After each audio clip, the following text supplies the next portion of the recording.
प्रिय क्रांती मित्र हो, जय भीम, जय रायप्पा। महार हा नुसता शब्द जरी उच्चारला तरी शत्रूचा थरकाप उडतो।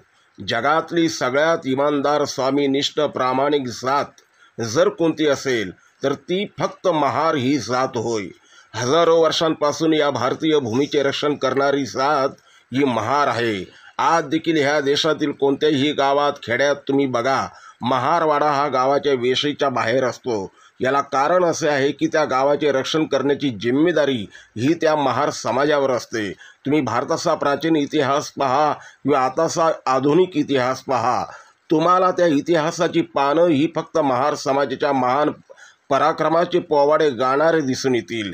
या मातीच्या आबरूसाठी आपलं रक्त ओकणारे या महार समाजाच्या नावाने या देशाच्या संरक्षण दलात सुद्धा महार बटालियन नावाचे स्वतंत्र पथक आहे। महार बटालियन ही या देशाची शान आहे। ह्या महार समाजात असंख्य महापुरुष, महावीर जन्माला आले। विश्वरत्न डॉक्टर बाबासाहेब आंबेडकर नेहमी अभिमानाने सांगत की महारांची राशी ही सिंह राशी असून महार समाज जगातला सर्वात मोठा लढाऊ समाज आहे। हवं तर भीमा कोरेगावच्या मातीला विचारा, एका महाराने 56 विषमतावादी नफरतखोरांना आपल्या धारदार तलवारीचे पाणी पाजलं। हवं तर तुम्ही वढूच्या त्या महान मातीला विचारा, जेव्हा स्वतःला मर्द म्हणून घेणाऱ्या या महाराष्ट्रातला एक सुद्धा माईचा लाल घराच्या बाहेर पडायला सुद्धा घाबरत होता, त्यावेळी लाखोंच्या फौजेला न घाबरता बिनधास्तपणे आपल्या संभाजीराजांच्या देहाचे एक तुकडे गोळा करून त्यावर आपल्या सांगण्यात अंतिम अग्निदाह देणारे गोविंद गोपाळ बाबा ह्याच वडूच्या मातीत आणि महार जातीत जन्माला आले। हवं तर त्या तुळापूरच्या मातीला विचारा, आपल्या शंभूराजांना सोडविण्याचा प्रयत्न करीत असता शरीराचे तुकडे तुकडे झाले तरी प्राणपणाने लढणारा महान वीर रायप्पा सुद्धा ह्याच महार समाजातला।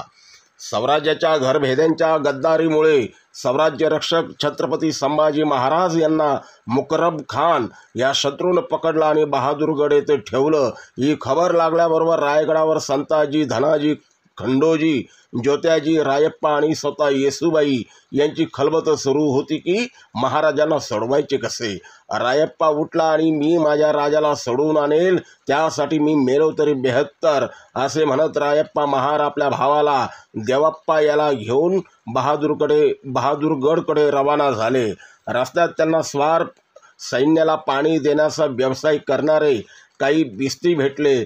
त्यांच्याकडून रायप्पाने पाण्याच्या पिशव्या घेतल्या आणि थेट बहादूरगड गाठला आणि त्या 5 लाख फौजेत शिरला व आपल्या राजाला शोधू लागला। पण त्या अतिविराट सैन्यात महाराज दिसणार कसे। नंतर रायप्पाला कळाले की महाराजांना मुख्य दरवाजाकडे घेऊन जाणार आहे। रायप्पा मुख्य दरवाजाकडे जाऊ लागले। थोड्या काळाने संभा हा शब्द रायप्पाच्या कानावर पडताच तो थरारून गेला।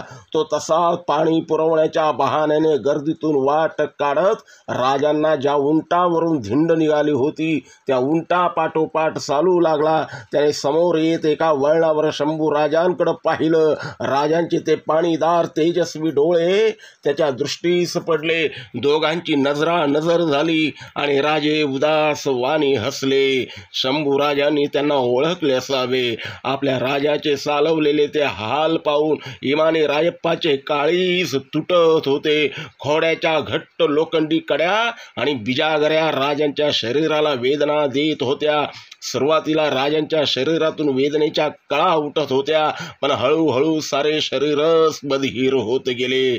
जेव्हा शंभूराजे बहादूरगडच्या मुख्य वेशी जवळ पोहोचले तेव्हा समोरचा महादरवाजा उघडला गेला। राजांसाठी काहीतरी करण्याची हीच नामी संधी आहे हे रायप्पाच्या लक्षात आले। रायप्पाचे रक्त उसळले, कानशिल गरम झाली, धमन्या पेटल्या। काय होतं ते कळायच्या आधीच त्याने एकांडी झडप घातली। बंदोबस्तात असलेल्या एका राजपुताची तीक्ष्ण तलवार हिसकावून घेतली आणि काय होतंय हे कळायच्या आधीच त्याने बाजूच्या 2 अंमलदारांना तलवारीने सपासप कापून काढलं। राजे, शंभूराजे अशा आरोळी ठोकत तो पुढे धावला। आपल्या तलवारीच्या घावांनी राजांच्या अंगातील साखळ दंड तोडण्याचा वेडा प्रयत्न तो करत होता। इतक्यात संभाहा का आदमी, गणिम गणिम असा मोगलांनी गलका केला. राजांना सोडवण्याचा प्रयत्न करणाऱ्या रायप्पाच्या दिशेनं एकाच वेळी हजारो तलवारी पुढं सरसावल्या. सपासप वार झाले. रायप्पाची पाठ, बलदंड खांदे, सर्वांगांवर तलवारीचे वार झाले. रायप्पाच्या शरीराचे तुकडे तुकडे तुकडे झाले. रस्त्यात पडलेल्या रायप्पांच्या शरीराचे तुकडे तुडवत तुडवत धिंड पुढं चालली होती.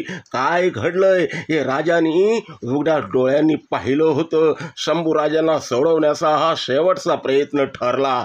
त्यानंतर शंभूराजांना बहादूरगडावरून इंद्रायणी भीमाच्या संगमावर वढू तुळापूर इथं आणण्यात आलं. महाराजांचे पुढं इथंच निधन झालं. असा होता रायप्पा. रायप्पासारखे शिलेदार होते म्हणून स्वराज्य टिकले.